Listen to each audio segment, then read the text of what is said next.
So, what job am I looking for? Oh, e-commerce and sales manager for a fashion brand. Sounds interesting. I'm fascinated by e-commerce. I basically buy all my stuff online. My sense of fashion is amazing. I mean, you can't beat jeans and a t-shirt. So anyway, what do they want? Who are you? You're a digital native. Okay, I don't really know what that means, but I think I am fairly digital. Working under pressure, flexible, and pragmatic. I think I'm all those things, but again, I don't really know what they mean with those terms. So anyway, sounds cool. Oh, an experienced e-commerce professional with a minimum of 5 years experience in a similar role, preferably within a retail environment. Fashion affinity is a plus. Okay, so basically they just want to hire the person that's already doing the job. It's not very innovative and also not really me. Welcome to this podcast about the Passport4Work, an initiative funded by the European Union that aims to make the job market more transparent and efficient. My name is Patrick Regan, and I am incidentally not looking for a job. I'm actually fairly happy where I am. But I will spend the next 14 minutes or so trying to discover the Passport4Work. What is it, why does it exist, and who can it help? We'll start off with the abstract. What changes in the job market create a need for the passport? And why soft skills play such an important part in it. Then we'll define soft skills and look at the practical implementation. Finally, we'll fantasize about the future and discuss the hurdles to overcome. In Passport4Work, we are trying to make the labor market more transparent and to help people find the most appropriate job for them. This is Ronald Lievens. On behalf of Tilburg University, he monitors and evaluates the project. And in our project, we are trying to help people who have to leave a certain sector of industry to move to a different sector of industry.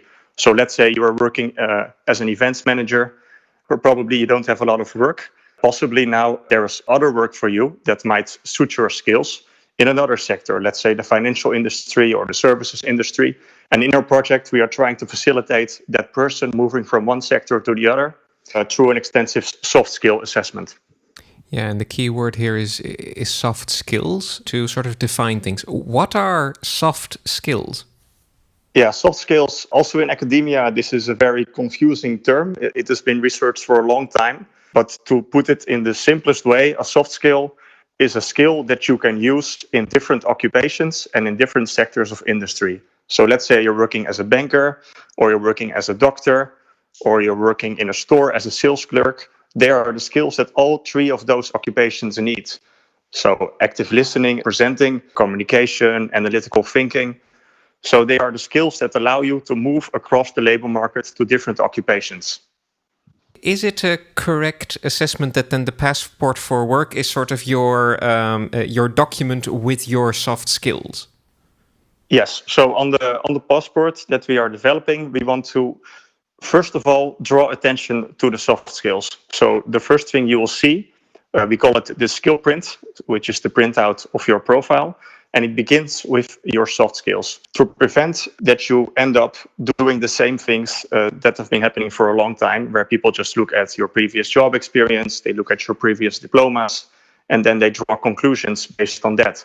So what we want to do is shed some new light on those specific skills that an individual may have, and that might be completely different from the expectation you may have from a person based on their diploma and job experience, because people develop skills in a lot of different ways. Some people are programming in their free time.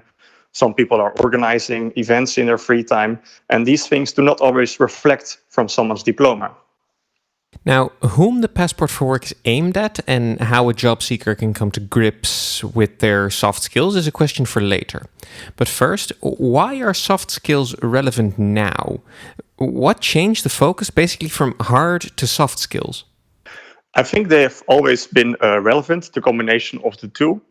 But I think in recent years, one phenomenon you have seen in recruitment and selection is that people often look for people that look like themselves, that fit their own profile, or that fit the profile of a colleague, or who fit the profile of a certain diploma. Let's say you're looking for an engineer, then you will look at the technical university and you will look for someone with an engineering degree.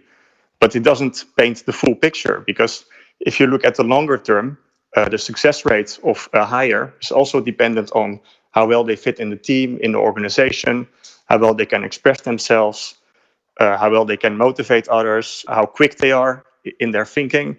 And those soft skills are not always clear from certain hard skills that a person might have. And I think in recent years, also now with COVID-19 especially, it's become really important that people have a broader orientation on the labor market in case they lose their job, for example. Then they have to be able to draw on their own skills and see, okay, maybe in this sector there's no work for me, but in the other sector, maybe in the financial industry, I can also work, because the soft skills I have built in my previous job are also skills that I can use there. Speaking of a broader perspective on the labor market, Tom Wildhagen is Professor of Labor Market Studies at Tilburg University in the Netherlands. I cover a broad range of issues and questions in labor market research, but also education, training, social security, labor relations. Labor markets are inherently intransparent and they lack sufficient information for proper and quick, efficient matches. This is a very old problem, and that has been described by many scholars. So many models, many theories, many investigations are about trying to reduce the information asymmetry, the shortage of information, the lack of quality of information. And I think this is what Passport4Work tries to do, to enrich and to improve the information at both sides. So the supply side, of course, but also the demand side of the labor market. And that can lead to better matches, more matches, and to more sustainable matches in the labor market. According to Professor Wildhagen, on the one hand, employers have limited information on those in the labor market. They know a bit, but it's very superficial. They might know about education and about previous jobs people have done, but they don't have any insights in the actual skills and competences of people, which means that only a limited scope of people comes in the spotlights for the employer and the labor market intermediaries. On the other hand, job seekers don't really know what an employer is actually looking for, creating uncertainty and limitations on their side. They don't know whether they might also fit the requirements, because the job description is very traditional and doesn't really rely on skills and competences, but basically asks for having the same work experience in the same job and having a very specific education. And this means you have problems in two situations. If the labor market is very tight, the companies will not be able to find more employees because they're looking in a very limited group of people. And now we have the other way around. So we are now back into a labor market that is really bad for people. So people that have many skills, many competences, could do many other jobs than they've done, they are not in the picture and they are not being seen by the employers. If unemployment is low and companies have difficulty finding people, by looking for candidates with specific profiles based on hard skills, companies are limiting their pool of talent. When unemployment is high and job seekers are in abundance, people tend to look for jobs within their own branch or description, missing opportunities outside of their scope. But the question becomes, why are soft skills the solution to this? Well, soft skills are also the solution. What we need is that we have insights in the full range of skills, hard skills and soft skills of people.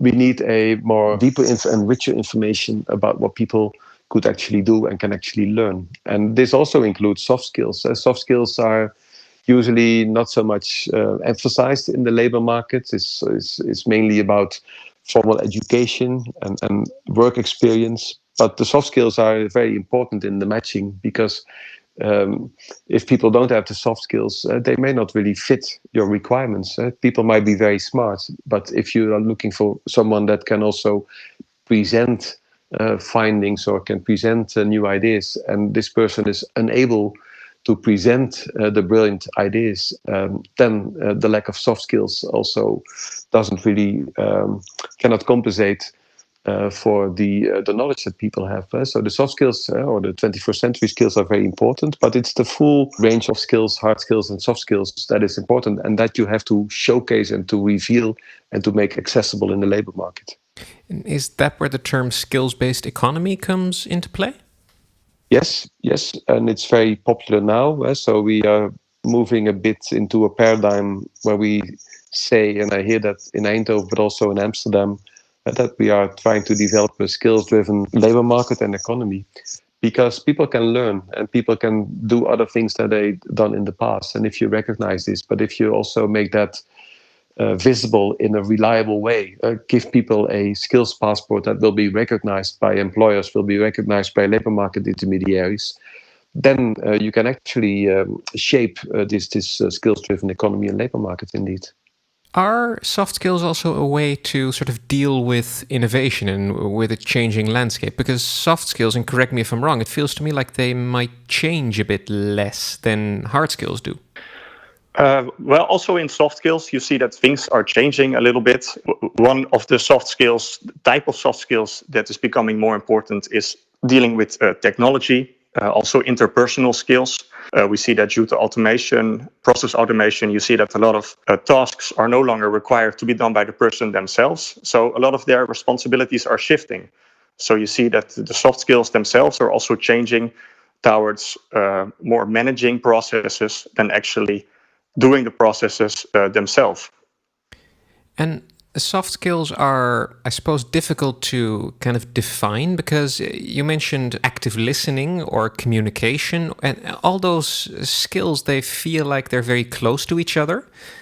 So it's difficult for both employers and possible employees to define, okay, what soft skill am I looking for? And then to find a common definition for those skills. Yeah, that's a very good point, actually. Of course, this is also something we were considering in the project. And what we have chosen to do is align ourselves with an international taxonomy, which is a complicated word for, let's say, library, basically, or encyclopedia of soft skills. It's called ONET. It was developed in the United States. And what they have done there is they created a list of approximately 1,000 occupations. And for each occupation, they made a list of the most critical skills, including soft skills. And now what we are doing in the Netherlands is translating that list to the Dutch labor market. We are doing a research among Dutch employers and employees to make this list of the most important soft skills and also the relevant definitions. Because in the end, that will help people to think about this otherwise abstract subject matter. So we are basically providing the information to the people using the tool to help them think about this in a more concrete manner. Soft skills, and maybe also for the listener, it's still a bit vague. Okay, there are examples of soft skills, but it's still a bit abstract. Also, the terminology involved is also abstract. Active listening, it requires some explanation to really define what it is. So one part of the project we are also investing in is creating a simplified translation of soft skills. And we're actually finalizing that at this moment together with TNO. And what this achieves is that we are creating a broader understanding of soft skills. So we have persistence, for example. Well, in the most simple translation, it's not giving up when you have some adversary. But you can also have a very abstract definition. And a lot of these soft skills suffer from having too abstract definitions. And I think one major milestone in the project has also been to simplify that as much as possible to make sure that as many people as possible understand what we are talking about. Of course, the more people use this, the more data becomes available and the more open and transparent the labor market becomes. But for now, the focus of the Passport4Work lies on those with the distance to the labor market. And to find out why that is, we'll go to the city of Eindhoven. This region is an ideal breeding ground for the Passport4Work. There is plenty of work and opportunity is growing. The job seekers, however, are educated in different fields or haven't had the opportunity to go through higher education. In other words, they have a distance to the labor market. The soft skills that the Passport4Work focuses on gives employers and employees the ability to look beyond those gaps. This became extremely clear in a project called Gasvrije Wijken. neighborhoods free of natural gas. Goal of the Dutch government was to get hundreds of thousands of homes free of gas. No more cooking and heating with gas, but only with electricity. Those houses needed to be renovated. And of course, the construction industry is very efficient at implementing these changes. That is, after all, what they're good at. But more often than not, the sector lacks the communication skills needed to convince homeowners to make this transition. Yes, for example, and it could be that maybe someone is now working in another sector, for example, the banking sector. He has not the technical skills, but is very good in communication. Erik Lubbers is part of the Passport4Work project on behalf of the city of Eindhoven. And that kind of transferability between sectors is very important in our project. You've talked about Eindhoven and the region around Eindhoven as being, kind of well suited for this project. You've also said that there's other regions that are interested in the project. How much do you see this grow to a larger scale? You've seen the enthusiasm with your colleagues in other municipalities. Would this work on a national level? Yes, we are working now together with Amsterdam, Rotterdam on the policy level, but also on the community of practices. And as we went to a skills-based economy, you see that also the national government and the SEA and other organizations more and more see that the way we look at the economy till now is not the way for the next 10 years. You see a mindset change. And we have intensive contact between the regions to build on this kind of developments together. So we are not the only project. That means says this is an important way to go. But for example, on a higher level, skills-based economy is a theme that is now important for all the regions. So we have to work together when we want to have standards for the whole of Netherlands. Scalability is amazing, and with modern technology, that we'll get into shortly, very achievable. But for its first steps, the Passport4Work still focuses on smaller target audiences. We've discussed the region of Eindhoven and people with a distance to the labor market. And then there is construction, healthcare and technology. These three sectors are to be tackled first by the Passport4Work. Rens Metz facilitates the cooperation between the project and the building sector. And I do that from a company called Building Changes, where we support all kind of different parts and businesses in the building industry, in the building sector. Generally, the building industry has a big problem in finding people. In the last 5-6 years, over 100,000 people went out of the industry because of the crisis there was in the building industry, and people who are going out are coming back because they have a new job somewhere else. The building industry is an industry where you work outside in the field. You work, it is hard work. It's not nice, clean, nitty gritty. It's nitty gritty work on the building site, or it is even on the pavement somewhere to have to work. You have to work hard, so it's not easy to find people to do that. Those people who do it and do it for many times love to do the job. So we think there's a big opportunity for other people to see that there are jobs there too. The Passport4Work, it focuses on soft skills, and through people discovering what their soft skills are, they might discover a job that they wouldn't think of in the first instance, and in this case that might be working in the building industry. Can you paint me a picture of what type of soft skills a person needs or what are useful in that industry? In the industry, working together is a very important thing. Cooperation. Primarily, it looks like people do their own job, but they also do a job in a chain of other people. A house is not built by one person. A house is being built by several people in a row who do several things. So working together is looking after for each other, thinking about what someone else needs from you, and that is one of the most important things within this industry as a skill. And the skill is not working together, is combined skill of different things, because you have to listen very carefully and you have to ask the right questions to ask someone. So you have to be interested in someone else to get the right information. So those are skills you normally don't think if you look at the building industry, but you dive in the industry and see what the processes are, you see that is important. From the societal and economic level to the practical implementation, the point where scalability, ease of use, and entertainment value come into play. That is the expertise of Andries van Vught. I am a creative director and strategist at Organic, which is the company which builds the Passport4Work, the strategic design, the design, usability, UX, and also the core technology. And basically my role within Passport4Work is, thinking about the concept, thinking about the users, user-centric design, and listening to all the wishes and trying to translate that into a very usable tool. To come to the Passport4Work, you need tools, obviously, and I think it'd be interesting from the perspective of someone that might use the Passport4Work in looking for a job. Can you sort of describe the process that they would go through? What are they going to experience? What tools are they going to get in contact with, so to say? Well, basically, it's a digital platform.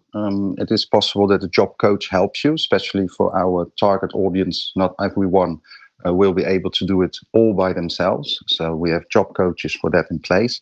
But most of the people can do it online through a mobile phone or through a desktop or through a tablet. There are similar tools. There are more tools that do skills assessments, etc. But most of the time, they're very long questionnaires with a lot of text.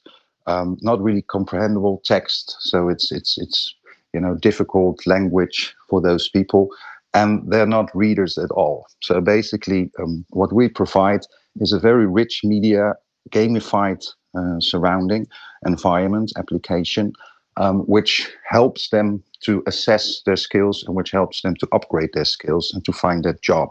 So imagine we are playing neuro games, we're doing role-playing games to assess soft skills. We have a very sophisticated way of doing self-assessment on your own skills, and that's all within a gamified surrounding. So there are all kinds of game elements, game dynamics, game mechanics within the application to motivate people, but also to get information you can't get from a questionnaire. Certain cognitive skills like neuro games, etc., a very interesting way to see how people actually own that skill, and if they actually really, you can say for yourself like, I can listen very well, or I can do this very well, or that very well. But we actually test it on a scientific way. So we make something which is obviously a bit boring, giving all your data and getting all the skills in, and not motivational at all. So most of these people from our target audience, most of the time they don't even finish or are very difficult to motivate to do something like a skills assessment. And we make it fun. We make it fun and we make it understandable. Also the language we use, we work with scientific partners with that and schools and universities to make sure that the language we use is actually at a language level which this target audience really understands, and it's easy to understand. So with video, with rich media, with gamification, with neuro games, etc., gamified e-learning, we make a very fun and nice experience to make your own skills passport. Now, I understand the concept of gamification, and neuro games sound very interesting, but a bit more practical. What am I going to do? Because I assume I'm not going to play Call of Duty. No, that's true. That is also, by the way, could be interesting because, if you look at some of those games, you can actually get some skills from that as well. If you can run a worldwide team, you can probably do that in another job as well. But no, this are really assessments game based, and also the gamification. And what do we talk about? We talk about, for instance, you get a game in which we detect if you have what kind of stress you can cope with, or we check what kind of cognitive skills you have. For instance, if you can adapt easily to changing environments, if you're flexible. But we also test, for instance, if you can communicate in a well way. For instance, there's a skill called active listening. And how can you actually check if someone is good at that? So what we do is we play interactive videos, and you see short situations, and within those situations you get a question in the end of a short video saying, okay, did this person do it right or wrong? And what kind of behavior did he do right or wrong? And also that is, of course, incorporated in a quiz. We also have a quiz master, etc. And you collect points and you collect achievements and you unlock things and you build it up. So in the end, it becomes a much more fluid and whole experience than just a questionnaire saying, okay, tick the boxes and fill in your name and address and some previous job titles, etc. It's really an experience we offer. But for this, I think the hard part, at least it sounds to me, is to find a balance between, on the one hand, you can become very patronizing towards people. If a game is too sort of playful, it can be a bit But on the other hand, it can be too much fun, at which point the value goes out of it. How do you find the balance between game and practical value? Yeah, well, that's a really good question. That is basically the holy grail: finding the balance between motivation and between actual data you can use, and not patronizing people, but actually making them understand from, well, this is a way in which I can get your skill on the map, chart your skill, and still it's kind of fun to play. But basically, for instance, the neurogames, all of our neurogames are scientifically proven games. And we find the balance between a nice design and a nice look and feel, but we also stay very close to the original because, it's already a proven scientific game. So you shouldn't change that in all kinds of, sounds and imagery and flashy stuff, because then the data will be lost. I mean, you have to focus on stress. How can you cope with stress? So you don't make it into a Mario 3D game. On the other hand, we also introduce a coach, which is a person that actually speaks with you. You have a quiz master which speaks with you. We have a trainer for the e-learning. So there are 3 actual people also helping you and guiding you through the process, which also gives more meaning to what you're doing, so that you get a sense of value why you're putting your time in this. But you're absolutely right. It's a very fine balance between not becoming cheeky and being funny because it's just fun. Everything really has a reason within everything we do. Have you tested the platform with the audience? And if so, can you say anything about the responses you've gotten? Well, we are still building. Our project will still last for about 1.5 years. So we are launching our first real prototype within, I think, 2 or 3 weeks. And then we will start more intensive testing with the users. So we do 2 kinds of tests. One of them is really UX lab testing with eye tracking, interviews, etc. So it's really quality testing. We also do focus groups. And the combination of the 2 gives us the inputs to enhance the experience. On the other hand, we have also already done testing with the users, have talks with users, made user stories, because distance to the labor market is quite a broad audience, starting at 20, ending at 60. So we divided that target group into various groups, and we've talked with them. We've tried to understand how we can motivate them. We've tried to understand why current solutions are not working for them. The long questionnaires, the complicated texts, no fun, no rich media. So all these insights we have combined into where we are now. And basically, as we go on, it's a process of iteration. So every time we have a prototype, we test it thoroughly, and then we make the next prototype and test it again. So it's going back and forth into a process with the user as we make it a user-centric design. Because if the user doesn't want to use it, and our user is not just the employee, it's also the employer, of course. The employer also wants to use it and needs to use it. And you mentioned employers. obviously the possible or future employees they try this and they come to their skills, but then the employer also needs to create their vacancies based on the skills or the soft skills that people get through the platform. How is that balance going to be made, and do you also help employers with that? Yes, of course. There's basically two things you encounter with this.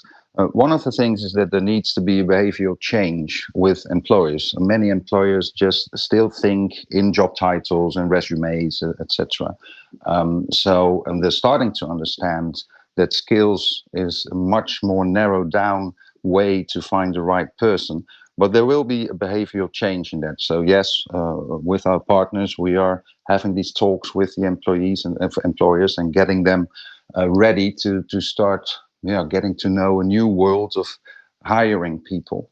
On the other hand, we will have a survey with about 3,000 employers, companies, in which we ask for certain jobs. We have a selected set of 24 jobs we start our pilot with. And for each job, we ask the person who does the job. So if you do this job for about 5 years or 10 years, you know what kind of skills are needed. And we also ask it to the employee, which could be the HR management or something else. And based on that survey, which is already based on something which is 20 years ongoing in the United States, we have a 95% skills rating based on a competence framework, which is compatible with other frameworks like the European ESCO or other frameworks that have all these competences in a framework. If you don't use a framework and you just start making up your own competences, you don't have a passport, And basically with every time you want to travel with your passport from job to job or city to city, they will say, well, I don't know this passport. So that's the reason we have a foundation of this competence framework. So that's something already which really helps the employers. If they are looking for someone, they can just click on the job without even putting on a vacancy. And they say, I'm looking for job title A, B, or C. And they just click on it. And if they keep the default settings, then they already have a benchmark from all these employers who could fit this job. And then based on the CV, they can actually say on the resume, they can say like, okay, I want to continue with this person. Or some of the employers are really so modern. I think, for instance, Elon Musk hires people just based on skills. He doesn't look at their past. He just looks at their skills. So some of them are more advanced already in that kind of thinking than others. But in the end, we make sure that the tooling and everything underneath that makes it really easy. And that's the same thing if they make a vacancy. They input that vacancy also based on the complete framework, and which already underlies beneath it. And of course, there's also coaching and in the application, a lot of help for the employer to do it. And especially in this pilot, we work closely together with 75 employers, companies to make this happen. But there is a behavioral shift, and we're doing everything to make it easy for them based on proven framework, etc. No matter how idealistic and perfect a plan sounds, challenges have to be overcome. From partnering up with the UWV, the National Unemployment Agency in the Netherlands, to make sure that the Passport4Work targets and uses the right skills, to building an attractive system of tools while remaining reliable. And with a scalable system that might be used all over Europe, the playing field of government, education and labor partners is large and diverse. You don't want to produce a Eindhoven Passport4Work that can only be used in Eindhoven. You want people also to be able to work in Rotterdam or whatever in New York. And so we need to adjust to the international systems. We need to have a proper, reliable, trustworthy assessment, and we need to motivate people.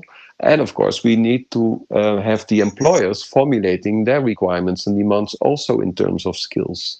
Let's say as an employee, I've done this, I have the passport. In your sort of vision for the future, how would my job hunt then ideally go? The great thing about this is everyone has qualities, everyone has skills. So even if you didn't finish your school, which happens in our target audience, maybe you've worked for 10 years in some whatever kind of jobs you did, and you've learned so much, but it's not in your job title, it's not in your job description, it's not in your resume, but you've learned really a lot. So that's the first great thing about it. So we just put you in the middle of it. So first let's look how your passport looks. And then we can say, okay, if this is what you're good at, if these are your qualities, then these are the jobs which suit you. Every kind of job is possible. It can be transsectoral. You could be in leisure. It could be in healthcare. It could be in building, construction. So basically the first step is, if we have your profile and if your passport is ready, we can recommend journeys. We can say, well, this is something that suits you, or this is something that suits you. And then based on that, you go and look for vacancies, or you go and look for employers. So this is basically where around. It can also be surprising, just like, for instance, if I buy a book at Amazon, it says like other people who bought this book also bought these books. And then sometimes there's a book, I would never have bought it, but it really suits me. So we do that kind of the same kind of algorithmic thinking. Already a few years back, I was dreaming about a system where I would have my skills assessed and have an app, and the app would transmit my skills permanently. So I would walk like through a shopping street, and I could get this message that there's a 90% match with the job vacancy in some shop or company there, which I never heard of, because the company is transmitting its demands in terms, I need someone with these skills, and I have my skills also turned on in my app. And that would be a very surprising match that I would think, I never heard of this company. I never ever done that work, but seemingly, apparently, we have a match, and that's interesting. And also, suppose that I make a 90% match, then education and training can help me with the remaining 10%. So you would open with a Passport4Work and the system that goes with it, you would open lots of opportunities, and they will be also very surprising. So the Passport4Work is one of the programs that might really cause a revolution in the labor market in terms of job searching, job matching, employment opportunities, fighting unemployment, making sure that the companies that need people have the right people at the right moment in the right numbers. So it has a fantastic scope if we really can work it out in the way that we want to. So it might really lead to a new paradigm in the labor market and in the operation of the labor market. We're trying, to get away from the questionnaires. We're trying to get away from the traditional thinking of job descriptions and of the old thinking of education. I did that 10 years ago, which is already outdated now.